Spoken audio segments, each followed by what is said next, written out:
The BMW UFO. So I started painting and I started doing a base coat of the base coat for the top and bottom. I used MIG's Pale Gray, which I like real well, which I actually used on the rat here, which we'll be building another rat probably closer to November. I got another we got a model collect here, one with the V2 rocket we're going to build first, but we'll build that probably closer to November, but anyway, that's another story. But anyway, got the base coat down on the top of the saucer, freshly painted I might ask, and I did the bottom. I got to do one more coat on that, and then what I'm going to do is take a, I like the green, I think it sets it off. I'm going to put that I'm going to call it Dunkel Garb, or I think that's what they used the green there.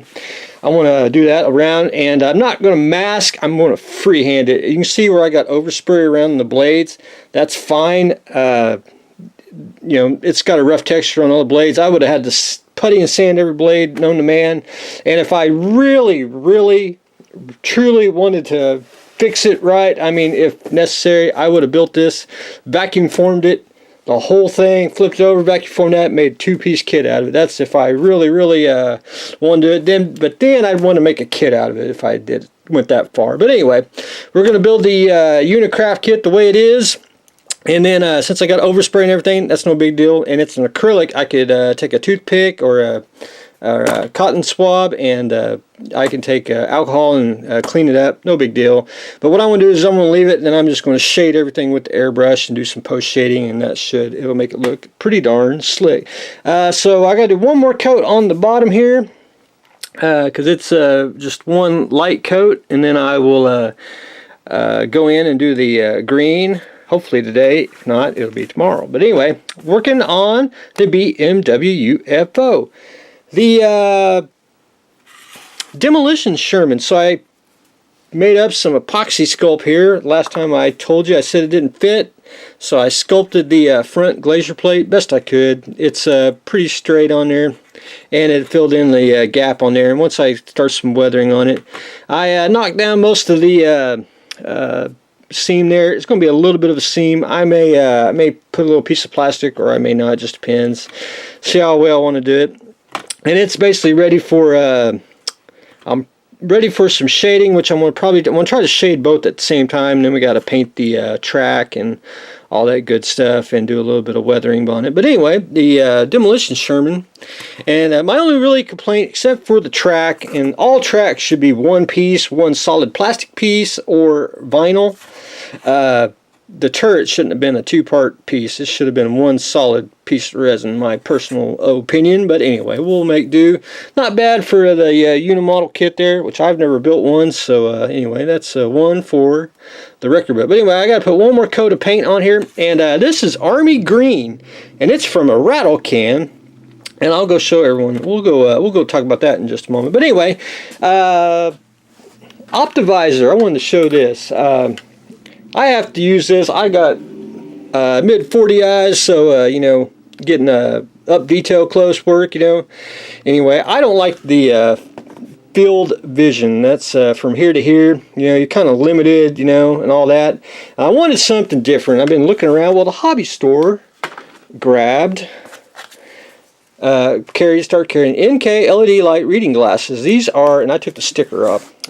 Plus 250. You can see that right there. Here you go.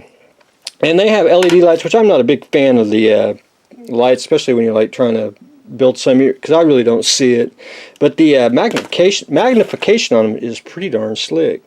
I mean, they were clear, and they're like reading glasses, so the field of view is a lot bigger, and you can actually see the part compared to see the distance of the Optivisor. So my new little reading glasses here from the hobby store have now replaced my aging Optivisor here, so we'll be using that to do some painting detail work. And they were only like $8, so they was really cheap. You can find these, basically look for LED light reading glasses, and you can get whatever, I want to say prescription strength on the lens, 250, 3, 1.5.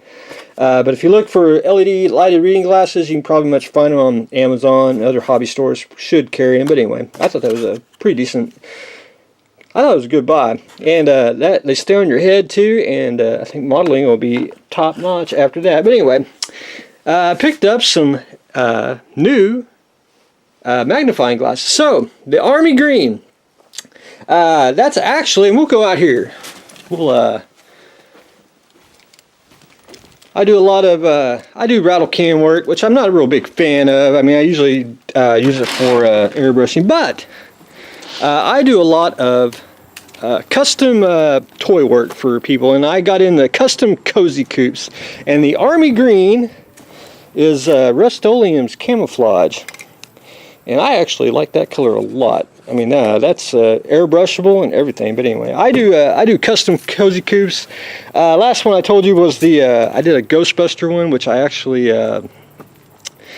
sold it really quick, and I didn't have to really time the video. I kind of had to finish it and everything. But anyway, this is was going to be a G.I. Joe one. It either may be that or a Paw Patrol. I do a lot of ones for the kids. I think they will enjoy it. But anyway, just a nice little quick repaint. Gives an old car new life with a new paint job, and of course we'll put some markings on here. But anyway, that's what I've got going on today.